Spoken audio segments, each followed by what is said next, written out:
नाशिकच्या पालकमंत्री पदाचा तिढा अजूनही सुटला नाहीये। अशातच नाशिकमध्ये कुंभमेळा देखील होतो, यावरून अनेक आरोप प्रत्यारोप सुरू झालेत। यावर मुख्यमंत्री देवेंद्र फडणवीसांनी प्रतिक्रिया दिली आहे। पालकमंत्री येतात जातात, पण त्यामुळे काही अडलंय का असा सवाल फडणवीसांनी उपस्थित केलाय।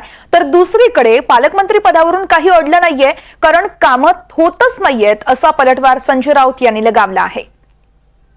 मला असं वाटतं की पहिल्यांदा तर शाही स्नान बंद झालेलं आहे। आता फक्त अमृत स्नान होतं, आता शाही स्नान होत नाही। आणि हे अमृत स्नान अत्यंत महत्त्वाचं आहे। पालकमंत्र्याचा आणि त्याचा काय संबंध येतो? अमृत स्नान हे लाखो वर्षापासून चाललेलं आहे। पालकमंत्री जातात येतात राहतात, काही अडलं आहे का?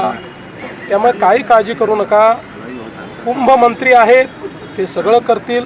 सोबत बाकीचे आमचे मंत्री आहेत। या जिल्ह्यामध्ये गिरीश भाऊ कुंभमंत्री म्हणून काम पाहतात। आमचे दादा भुसे आहेत, आमचे नरहरी झिरवळ आहेत, भुजबळ साहेब आहेत, आणि कमी पडलो तर आम्ही पण आहोतच ना। त्यामुळे तुम्ही त्याची काळजी करू नका, याच्यामध्ये कुठलेही राजकारण आणू नका। आपला हा धार्मिक आणि सांस्कृतिक अशा प्रकारचं हे पर्व आहे।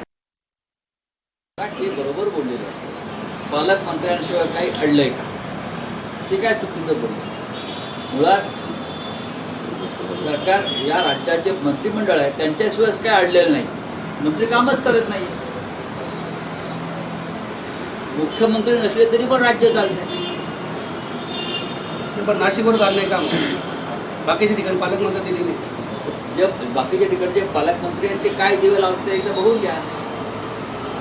पालकमंत्री हा जिल्ह्याच्या लुटमारीसाठी नेमला जातो अलीकडे, आणि पोलिसांवर दबाव आणण्यासाठी।